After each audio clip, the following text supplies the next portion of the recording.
জানিয়ে দিব এই মুহূর্তে আমাদের হাতে এসেছে গুরুত্বপূর্ণ আপডেট সংবাদের শিরোনাম। শুরুতেই থাকছে রিমান্ডে নেওয়ার সময় কারাগারে কার্যক্রম নিষিদ্ধ আওয়ামী লীগ নেতার মৃত্যু। এবারে জানিয়ে দিব নির্ধারিত সময়েই নির্বাচনের প্রত্যাশা জামায়াতের আমিরের। এদিকে একের পর এক হামলা হত্যাকাণ্ড, প্রশাসন নির্লিপ্ত কেন? আরও থাকছে গণমাধ্যমে হামলার দায় ছাত্র শিবিরের উপর চাপানোর ষড়যন্ত্রের প্রতিবাদ। সব শেষে জানিয়ে দিব তারেক রহমানের সংবর্ধনা অনুষ্ঠান আয়োজনের অনুমতি পেল বিএনপি। এতক্ষণ শুনছিলেন হাতে থাকা আপডেট সংবাদের শিরোনাম, এবারে বিস্তারিত। তবে তার আগে অনুরোধ রইল ভিডিওটিতে একটি লাইক এবং কমেন্ট করে জানিয়ে দিন ভিডিও সম্পর্কে আপনার মূল্যবান মতামত। আরও জানিয়ে দিন ভিডিওটি কোথা থেকে দেখছেন বা কোন জেলা থেকে দেখছেন। রিমান্ডে নেওয়ার সময় কারাগারে কার্যক্রম নিষিদ্ধ আওয়ামী লীগ নেতার মৃত্যু। গাজীপুরের কাশিমপুর কেন্দ্রীয় কারাগার থেকে রিমান্ডে নেওয়ার প্রক্রিয়ার সময় হঠাৎ অসুস্থ হয়ে হৃদযন্ত্রের ক্রিয়া বন্ধ হয়ে কার্যক্রম নিষিদ্ধ ঘোষিত আওয়ামী লীগের এক নেতার মৃত্যু হয়েছে। কারা কর্তৃপক্ষের দাবি হৃদরোগে আক্রান্ত হয়ে তার মৃত্যু হয়। নিহত নেতার নাম ওয়াশিকুর রহমান বাবু।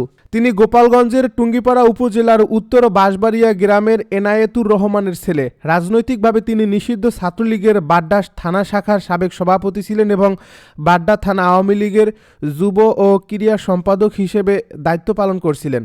কাশিমপুর কেন্দ্রীয় কারাগার 2-এর সুপার আল মামুন মৃত্যুর বিষয়টি নিশ্চিত করে জানান, রিমান্ডে হস্তান্তরের সময় বাবু হৃদরোগে আক্রান্ত হন এবং সেখানে তার মৃত্যু ঘটে।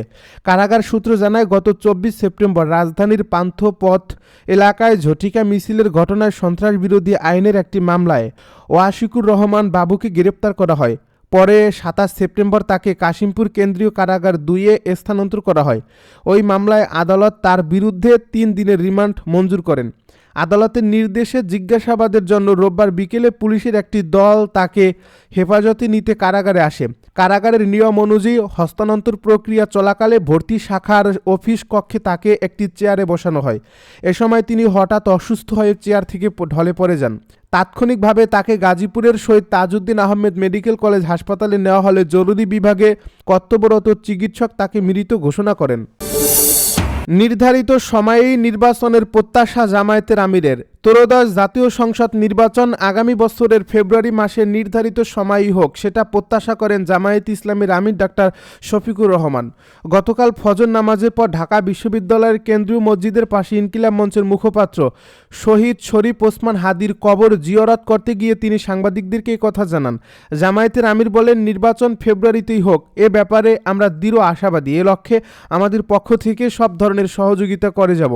মূল কথা হলো নির্বাচনটা যেন সুষ্ঠু হয়, মানুষের কাছে গ্রহণযোগ্যতা হয়, জনমতের প্রতিফলন ঘটে, এখানে যেন অন্য কিছু চিন্তা না করা হয়। তিনি আরও বলেন, হাদির খুনিরা কার্যত বাংলাদেশেরই দুশ্মন, কারণ হাদিরা বাংলাদেশের পক্ষে কথা বলতো, দেশের স্বাধীনতা ও সার্বভৌমত্বের পক্ষে ছিল।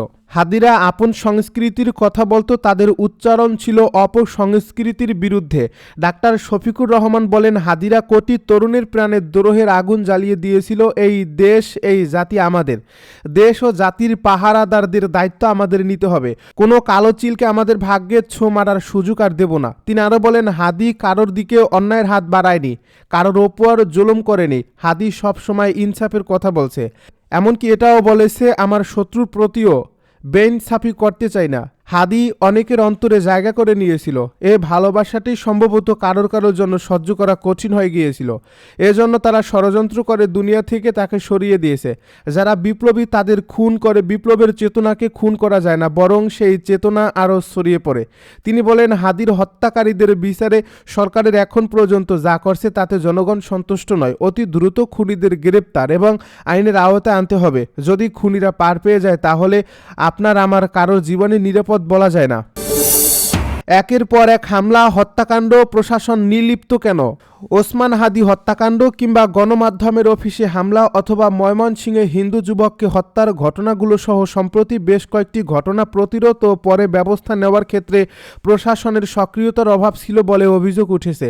ইনকিলাব মঞ্চের মুখপাত্র ও জুলাই যোদ্ধা শরীফ ওসমান হাদির খুনিরা পালিয়ে যাওয়া কিংবা হত্যাকাণ্ডের পর রাজধানী ঢাকাসহ দেশের বিভিন্ন স্থানে ঘোষণা দিয়ে একের পর এক হামলা, ভাঙচুর, লুটপাট ও অগ্নিসংযোগের ঘটনা ঘটেছে। শুধু তাই নয়, ময়মনসিংহে এক হিন্দু যুবককে পিটিয়ে আহত করার পর গাছের সঙ্গে বেঁধে পুড়িয়ে হত্যা করা হয়েছে। লক্ষ্মীপুরে একজন বিএনপি নেতার ঘরের দরজা বন্ধ অবস্থায় আগুনে তার 7 বছরের শিশুকন্যার মৃত্যু হয়েছে। অনেকেই অভিযোগ করেছেন এসব ঘটনায় আইনশৃঙ্খলা বাহিনী অনেকটা নির্লিপ্ত ভূমিকায় ছিল। অধিকাংশ ক্ষেত্রে ঘটনার পর বা অনেক পর তারা সেখানে হাজির হয়েছে। অপরাধীদের গ্রেপ্তারেও শৈথিল্য দেখা গেছে। গণমাধ্যমে হামলার দায় ছাত্র শিবিরের উপর চাপানোর ষড়যন্ত্রের প্রতিবাদ। ইনকিলাব মঞ্চের মুখপাত্র ও আধিপত্য বিরোধী বিপ্লবী কণ্ঠস্বর জুলাই যোদ্ধা শহীদ শরীফ ওসমান হাদির শাহাদাতকে কেন্দ্র করে সংঘটিত জাতীয় দৈনিক ডেইলি স্টার ও প্রথম আলো এর কার্যালয়ে হামলার ঘটনায় পরিকল্পিতভাবে বাংলাদেশ ইসলামী ছাত্র শিবিরের উপর দায় চাপানোর চেষ্টা করা হয়েছে বলে তারা দাবি করছে। এ ঘটনার তীব্র নিন্দা ও প্রতিবাদ জানিয়েছে বাংলাদেশ ইসলামী ছাত্র শিবির। শনিবার ছাত্র শিবিরের পক্ষ থেকে এক যৌথ বিবৃতিতে তীব্র প্রতিবাদ জানান সংগঠনের কেন্দ্রীয় সভাপতি জাহিদুল ইসলাম ও সেক্রেটারি জেনারেল নুরুল ইসলাম সাদ্দাম। এ বিবৃতিতে ছাত্র শিবিরের নেতারা বলেন, ছাত্র শিবির সব সময় গণমাধ্যম ও স্বাধীন সাংবাদিকতার প্রতি শ্রদ্ধাশীল। গণমাধ্যমের উপর যে কোনো ধরনের হামলা মত প্রকাশের স্বাধীনতার উপর সরাসরি আঘাত। এ ধরনের কর্মকাণ্ড ছাত্র শিবির কখনোই সমর্থন করে না। অত্যন্ত উদ্বেগের বিষয় হলো একটি স্বার্থন্বেষী মহল পরিকল্পিতভাবে দৈনিক ডেইলি স্টার ও প্রথম আলো এর কার্যালয়ে সংঘটিত ভাঙচুর ও অগ্নিসংযোগের দায় ছাত্র শিবিরের উপর চাপিয়ে প্রকৃত ঘটনা আড়াল করার চেষ্টা করছে। আমরা এ উদ্দেশ্য প্রণোদিত অপপ্রচার, ষড়যন্ত্র ও অপরাজনীতির তীব্র নিন্দা ও প্রতিবাদ জানাই। নেতারা আরও বলেন, সম্প্রতি রাজশাহী বিশ্ববিদ্যালয় শাখার সভাপতি ও রাকসু ভিপি এবং জাহাঙ্গীরনগর বিশ্ববিদ্যালয় শাখার সেক্রেটারি ব্যক্তিগত বক্তব্যকে কেন্দ্র করে ছাত্র শিবিরের উপর দায় চাপানোর চেষ্টা করা হয়েছে। এসব বক্তব্য ছিল সম্পূর্ণ ব্যক্তিগত এবং সংশ্লিষ্টরা এরই মধ্যে বিষয়টি ব্যাখ্যা করেছেন এবং অনিচ্ছাকৃত স্লিপ অফ টাং এর জন্য দুঃখ প্রকাশ করেছেন। এটি ছাত্র শিবিরের কোনো অফিসিয়াল অবস্থান নয়। আমরা স্পষ্টভাবে ঘোষণা করছি, গণমাধ্যম বা কোনো সাংস্কৃতিক প্রতিষ্ঠানে সংঘটিত হামলার সঙ্গে ছাত্র শিবিরের কোনো সম্পর্ক নেই এবং এ ধরনের হামলা কোনোভাবেই সমর্থনযোগ্য নয়। আশা করি অপপ্রচারের কারণে সৃষ্ট ভুল বোঝাবুঝি দ্রুত অবসান হবে। তারেক রহমানের সংবর্ধনা অনুষ্ঠান আয়োজনের অনুমতি পেল বিএনপি। বিএনপির ভারপ্রাপ্ত চেয়ারম্যান তারেক রহমানের আগামী 25 ডিসেম্বর দেশে প্রত্যাবর্তন উপলক্ষে সংবর্ধনা অনুষ্ঠান আয়োজনে ঢাকা বিভাগীয় কমিশনারের অনুমতি পেয়েছে দলটি। রোববার রাতে বিষয়টি নিশ্চিত করেন বিএনপির মিডিয়া সেলের সদস্য সায়রুল কবির খান।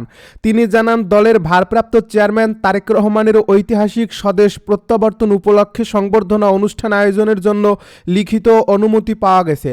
রোববার রাত 8:30টায় বিএনপির সিনিয়র যুগ্ম মহাসচিব অ্যাডভোকেট রুহুল কবির রিজভীর কাছে এ সংক্রান্ত অনুমতিপত্র পাঠিয়েছেন ঢাকা বিভাগীয় কমিশনার শরফ উদ্দিন আহমেদ চৌধুরী। সায়রুল কবির আরও বলেন, চিঠিটি ঢাকা বিভাগীয় কমিশনার কার্যালয়ের স্টাফ জাহিদ হোসেন নয়াপল্টনে বিএনপির কেন্দ্রীয় কার্যালয়ে গিয়ে পৌঁছে দেন। সেটি গ্রহণ করেন বিএনপির কেন্দ্রীয় কমিটির সদস্য সাত্তার পাটোয়ারি।